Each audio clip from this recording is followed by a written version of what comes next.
하나님의 말씀 같이 보시겠습니다. 하나님의 말씀 민수기 22장 1절에서 14절까지의 말씀입니다. 민수기 22장 1절에서 14절까지의 말씀입니다. 제가 가지고 있는 성경으로 구약 233쪽입니다. 민수기 22장 1절에서 14절까지 말씀, 저 한 절 여러분들 한 절 번갈아 교독하시고 마지막은 같이 읽도록 하겠습니다. 이스라엘 자손이 또 길을 떠나 모압 평지에 진을 쳤으니 요단 건너편 곧 여리고 맞은편이더라. 십볼의 아들 발락이 이스라엘이 아모리인에게 행한 모든 일을 보았으므로 모압이 심히 두려워하였으니 이스라엘 백성이 많음으로 말미암아 모압이 이스라엘 자손 때문에 번민하더라. 미디안 장로들에게 이르되 이제 이 무리가 소가 밭에 풀을 뜯어 먹음 같이 우리 사방에 있는 것을 다 뜯어 먹으리로다 하니 그때 십볼의 아들 발락이 모압 왕이었다. 그가 사신을 보올의 아들 발람의 고향인 강가 부돌에 보내어 발람을 부르게 하여 이르되 보라 한 민족이 애굽에서 나왔는데 그들이 지면에 덮여서 우리 맞은편에 거주하였고 우리보다 강하니 청하건대 와서 나를 위하여 이 백성을 쳐줘. 내가 혹 그들을 쳐서 이겨 이 땅에서 몰아내리라. 그들과 복을 비는 자는 복을 받고 저주하는 자는 저주를 받을 줄을 내가 알미니. 모압 장로들과 미디안 장로들이 손에 복제를 가지고 떠나 발람에게 이르러 그 발락의 말을 그에게 전하매 발람이 그들에게 이르되 이 밤에 여기서 유숙하라. 여호와께서 내게 이르시는 대로 너희에게 대답하리라. 모압 귀족들이 발람에게서 유숙하니라. 하나님이 발람에게 임하여 이르시되 말씀하시되 너와 함께 있는 이 사람들이 누구냐?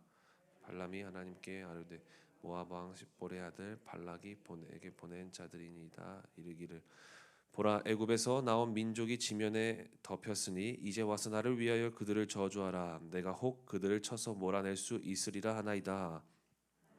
발람에게 이르시되 너는 그들과 함께 가지도 마요.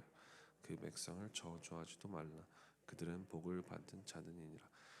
발람이 아침에 일어나서 발락의 귀족들에게 이르되 너희는 너희의 땅으로 돌아가라. 여호와께서 내가 너희와 함께 가기를 허락하지 아니하시느니라. 모압 귀족들이 일어나 발락에게로 가서 전하되 발람이 우리와 함께 오기를 거절하더이다. 아멘. 오늘 이 아침에도 우리 함께 모여 예배하는 모든 분들을 진심으로 환영하고 축복합니다. 오늘은 하나님만 의지하라 라는 말씀의 제목으로 함께 은혜를 나누겠습니다. 어쩔 수 없다라는 이 표현은 우리들에게 참 부정적인 영향을 많이 끼치는 것 같습니다. 신앙생활에서도 마찬가지죠. 상황이 이러니까 예배 참석과 또 RT 어쩔 수 없이 못했어. 이해해 주실 거야. 이러한 말들, 이러한 생각들이 우리에게 부정적인 영향을 끼친다라는 겁니다. 여러분, 어쩔 수 없는 신앙은 위험한 신앙입니다.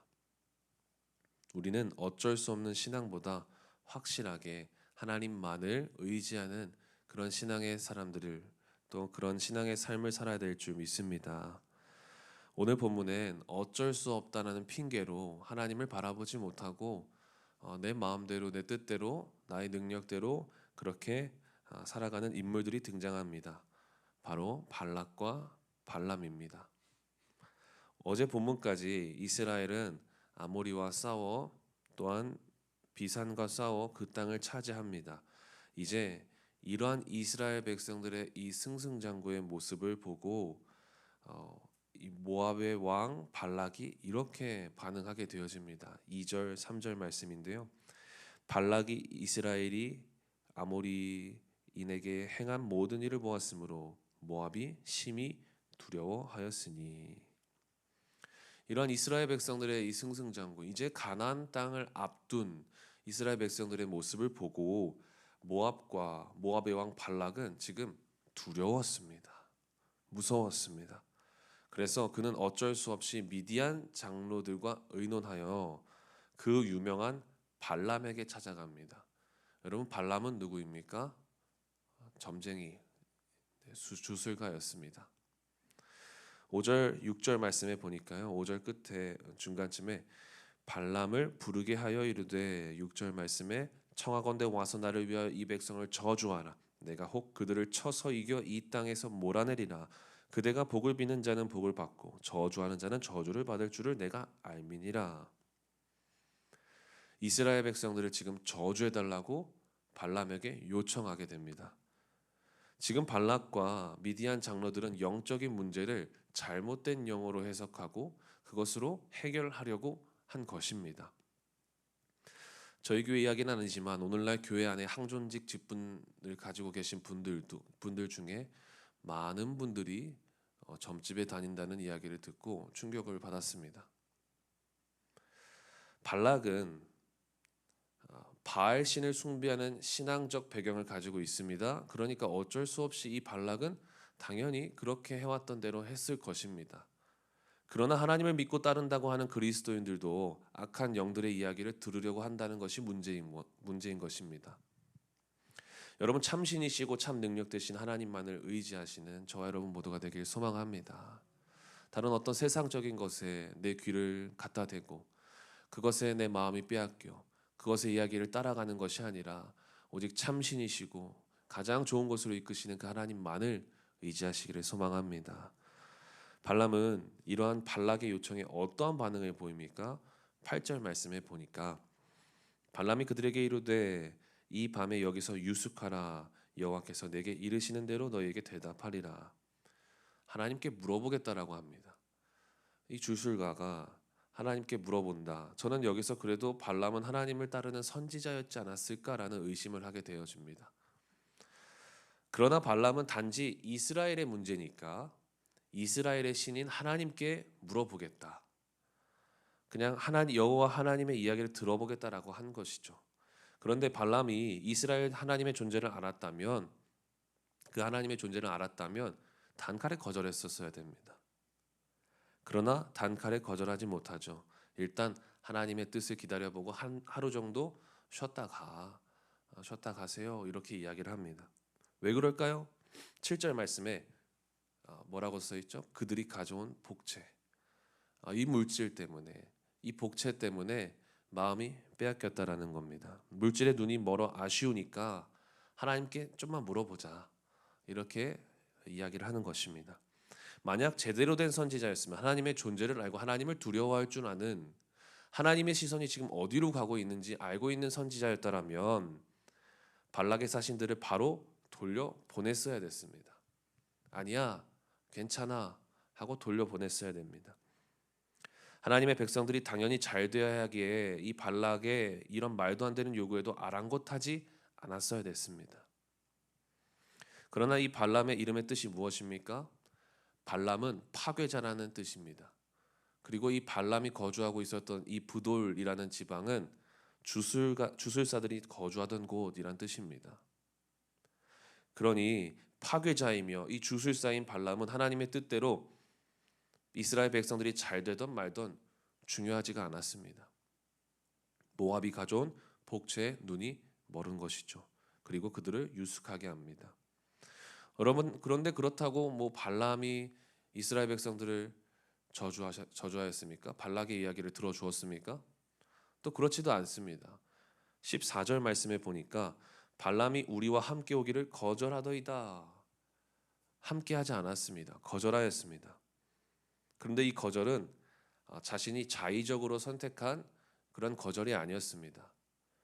9절 말씀에 보니까 하나님이 발람에게 임하여 말씀하시되 13절 말씀에 보니까 여호와께서 내가 너희와 함께 가기를 허락하지 아니하시느니라. 하나님의 강력한 개입이 있었습니다. 하나님께서 압도하심으로 이 발람의 어떠한 책략과 발람의 그런 마음들을 하나님께서 압도하심으로 하지 못하게 하나님께서 하셨다라는 겁니다. 어쩔 수 없는 상황 때문에 하나님의 뜻을 들어주게 된 것이죠. 여러분 어쩔 수 없는 신앙생활 하지 않으시길 바랍니다. 하나님 내 마음대로 안 되고 이렇게 몰아가시니까 그냥 순종하는 거예요. 아시겠죠? 어쩔 수 없이 마지못해 하는 신앙생활에서 멀어지시기를 간절히 소망합니다. 여러분, 하나님이 개입하시기까지 망가져 버린 그런 신앙생활 하지 마시고 처음부터 하나님을 의지하시는, 그래서 하나님이 이끄시고 하나님이 돌보시는 그런 삶을 사시기를 간절히 바랍니다. 또한 저는 여기서 한 가지 더 중요한 사실을 깨닫습니다. 그게 뭐냐면 하나님은 주술가에게 나타나 그의 입술을 쓰실 정도로, 지금 발람의 입술을 쓴 거잖아요. 그 입술을 쓰실 정도로 하나님의 백성을 사랑하신다는 것을, 하나님이 축복하기 원하시는 백성입니다라고 이야기하고 하나님이 가지 말라고 하십니다, 이렇게 이야기하며 그 저주를, 그런 저주를, 그 요청들을 거절할 정도로 하나님은 그를 사용하셨다. 근데 그를 사랑해서, 발람을 사랑해서 사용하신 것이 아니라 이스라엘 백성들을 사랑하셔서 발람까지도 사용하셨다는 것입니다. 그렇다고 뭐 점쟁이 말이 맞다고 전부라는 이야기는 아닙니다. 이 말씀의 초점은 하나님이 사랑하시는 백성들을 얼마만큼 그 백성들을 이끌어 가시는가, 하나님은 얼마만큼 이들을 이끌어 가시고 사랑하시는가입니다.